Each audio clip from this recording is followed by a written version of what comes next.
My channel pens and syringes. यहाँ पे मैं एक टीचर और मेरे हस्बैंड जो एक नर्स है इन्फॉर्मेशनल वीडियोस बनाते हैं अपने अपने प्रोफेशन के बारे में। तो आज का जो हमारा वीडियो है ये है working as a teaching assistant here in the UK के बारे में। तो मैं इंडिया में टीचर रह चुकी हूँ 10 साल और यहाँ पे अब मैंने पीजीसी विद क्यूटीएस के लिए अप्लाई किया हुआ है। और फिलहाल अब जो है मैं एज अ टीचिंग असिस्टेंट काम करती हूँ विद एन एजेंसी जिसका नाम है जेन एजुकेट। तो यहाँ पे कैसा एक्सपीरियंस रहता है working as a teaching assistant, how did I apply और मेरा क्या एक्सपीरियंस है, एडवांटेजेस क्या है, डिसएडवांटेजेस क्या है एज अ टीचिंग असिस्टेंट काम करना, आज हम इस वीडियो में डिस्कस करने वाले हैं। So let's start. तो जैसे ही मैं यहाँ पे लंदन में आई, फर्स्ट चीज़ जो मैंने की, मैंने as a teaching assistant apply किया क्योंकि मुझे पता था बाकी चीज़ों में वक्त लग जाएगा but as a teaching assistant आप इजीली अप्लाई कर सकते हो। तो मैंने काफ़ी एजेंसीज शॉर्टलिस्ट करी। मैक्सिमम एजेंसीज ने मुझे ये बोला कि आप पहले कुछ काम आपको है क्या लंदन में, आपने पहले कुछ काम किया हुआ है क्या, जो पॉसिबल नहीं था क्योंकि मैं काफ़ी नई आई थी लंदन में। तो मैंने फिर वो तो मना कर दिया। तो उन्होंने बोला कुछ मुझे वॉलंटरी वर्क करना पड़ेगा।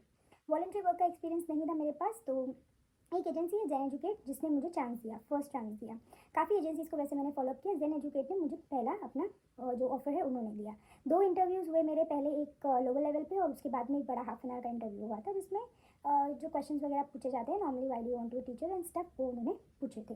अगर आपको इसके बारे में डिटेल में चाहिए होगा तो ज़रूर कमेंट कीजिए, मैं एक क्वेश्चन प्रिपेयर कर दूँगी जो टीचिंग असिस्टेंट के इंटरव्यूज़ में क्वेश्चन पूछे जा सकते हैं उसके बारे में। तो वैसे मुझे जेन एजुकेट के थ्रू मैंने अप्लाई किया और मुझे पहला जॉब लग गया। तो working as a teaching assistant मेरी ड्यूटीज़ ये होती है कि मैं स्पेशल एजुकेशन नीड्स के जो बच्चे होते हैं ज़्यादातर उनके साथ मैक्सिमम मेरा काम होता है, उनको वन ऑन वन हेल्प करना।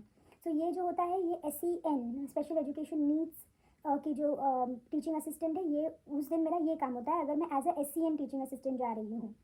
और अगर मैं as a normal general cover teacher assistant जा रही हूँ तो मेरा क्लास से रिलेटेड काम होता है, छोटे ग्रुप में बच्चों को सिखाना होता है और कुछ वर्कशीट्स वगैरह डिस्ट्रीब्यूट करनी होती है, कुछ प्रिंट आउट्स लेने होते हैं। तो मैं जो है रेगुलर बेसिस पे काम नहीं करती एक स्कूल में, मैं अलग अलग स्कूल्स में जैसे ही रिक्वायर। तो मैं जो है यहाँ पे ऑन डिमांड काम करती हूँ। अगर ऐप पे अवेलेबल होता है और मुझे भी उस दिन मैं फ्री होती हूँ तो मैं उस दिन काम पे चली जाती हूँ। लेकिन यहाँ पे ऐसे भी लोग हैं जो एक ही स्कूल के लिए काम करते हैं, या तो फुल टाइम करते हैं या पार्ट टाइम करते हैं। तो पार्ट टाइम भी जॉब होते हैं जैसे 2 या 3 या 4 दिन हफ्ते में, ये काफ़ी फ्लेक्सिबल होता है ये जॉब। और सैलरी जो है आपको 90 पाउंड से 120 पाउंड मिलती है। यहाँ पे आपको 7 से 8 घंटे का काम करना होता है जिसमें 1 आवर आपको ब्रेक मिलता है। तो यहाँ पे जो है ब्रेक के आपको पैसे नहीं दिए जाते और उस हिसाब से फिर आपको 100 पाउंड, 110 या 120 पाउंड जो है वो काफ़ी ज़्यादा हो जाएगा, 130 पाउंड भी मिल जाता है। सेकेंडरी में भी आप as a teaching assistant apply कर सकते हो। तो सेकेंडरी में जो है आपको कवर सुपरवाइज़र का जॉब मिलता है, जैसे टीचर अगर क्लास में अवेलेबल नहीं होती है तो वो आपको कुछ काम बताकर चली जाती है और उस काम को जो है आपको बच्चों को कराना होता है। मेनली इसमें बिहेवियर मैनेजमेंट करवाना होता है और थोड़ा बहुत बच्चों को जो है वर्कशीट हेल्प करने में हेल्प करना होता है। उसमें जो है आपको 150 से 160 पौंड भी मिल जाते हैं पर डे के। पर डे आपको 7 से 8 घंटा काम करना होता है जिसमें आपको एक आधा घंटे का जो है आपको ब्रेक मिल जाता है। इसमें जो है आप चूज़ भी कर सकते हो, आप जो एजेंसी के थ्रू अप्लाई करोगे वो आपको एक पेमेंट का यहाँ पे अलग से एजेंसी होती है। जो एजेंसी आपको जॉब देती है वो आपको पेमेंट नहीं देती, वो आपको रेफरेंस देती है, आपको उस एजेंसी से पेमेंट मिलता है। तो वो एजेंसी आपको पूछता है अगर आपको छुट्टियों की जो सैलरी है वो अपफ्रंट पे करना है या आपको छुट्टियों में चाहिए, तो आप वो भी सेलेक्ट कर सकते हो। अगर आप कहते हो कि नहीं मुझे अपफ्रंट चाहिए तो आपको आपका पूरा सैलरी मिल जाता है।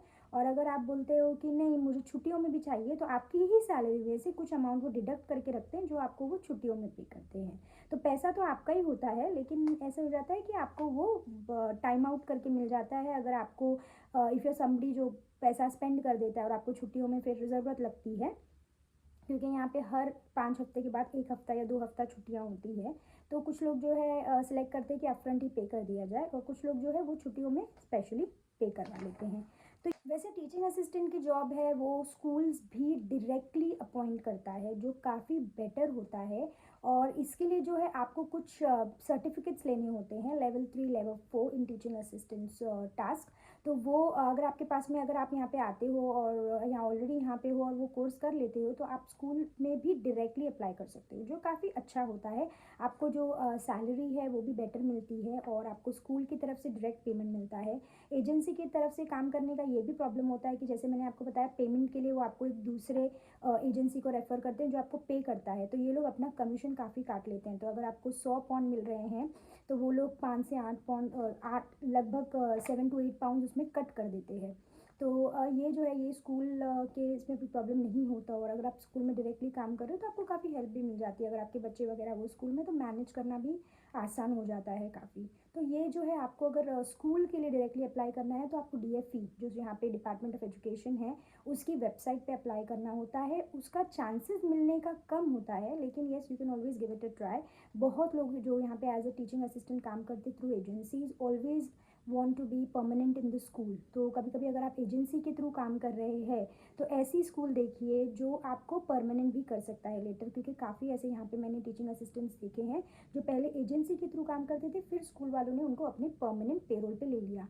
तो ऐसा भी ऑप्शंस होता है। तो काफ़ी अच्छा होता है टीचिंग असिस्टेंट का जॉब, फ्लेक्सिबल होता है। येस पेमेंट थोड़ी कम होती है, लेकिन फिर काम भी आपको जो है 6 to 7 आवर्स का ही करना होता है। अगर आपको इसके बारे में कोई भी और जानकारी चाहिए प्लीज़ कमेंट कीजिए, और लाइक शेयर और सब्सक्राइब कीजिए मेरा चैनल काफ़ी ऐसी इन्फॉर्मेशन के लिए। और अगर आपको एजेंसीज़ के लिए कोई हेल्प चाहिए या जो भी आपको इन्फॉर्मेशन चाहिए होगी प्लीज़ कमेंट डाउन।